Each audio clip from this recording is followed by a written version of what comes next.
How did the candidates fare, and who came out with a clear vision for the country?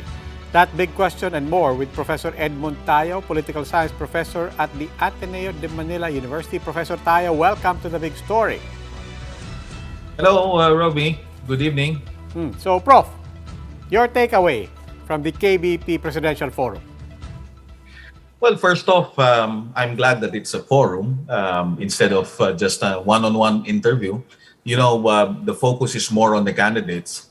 As I've always commented on the previous interviews, I was wondering why it became more of interviews instead of debates, as we've seen in previous presidential elections. That would have at least, focused the attention of the public to the candidates. But the forum, of course, is a welcome addition to the series of interviews that we've had earlier on. Now, let's talk about what they actually said. Did they actually say anything that differentiated any or one or many of the candidates from others? That's an interesting question, Robbie. No? In fact, we should actually always ask that, particularly when it comes to economic policies. And you guys ask the economic policies of our candidates, and I'm inclined to think that there's not much difference. Most of them, if not all, actually are neoliberal approaches to the economy.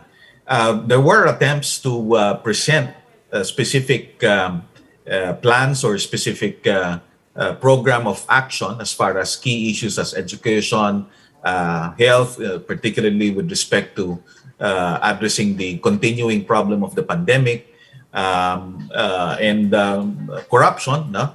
But, at the end of the day, it's always a question of how they think more lasting or far-reaching reforms can in fact be undertaken. So the answer to that really is there's not much of a difference, other than, of course, the priorities, no, or the approach that each of the candidate might have thought to be the right way to start, no, the ball rolling. Can Ferdinand Marcos Jr. continue to not attend the presidential forums and presidential debates as we move forward? Well, I hope that the next events would allow us to see more of the former senator, so that we can actually hear from him some of his thoughts on critical issues. Particularly in the case of corruption, for example, tama yung sinabi mo, no, when you were asking the question in the forum. It's an age-old problem. In fact, I think even before I was born, corruption has already been an issue as far as our government and politics is concerned. But it seems everyone would always say he or she is against corruption. But as to how exactly that can be curbed is something else entirely. In other words, again, it's always a question of what concrete measures they might consider to be crucial, no, or critical in order to actually stamp out corruption.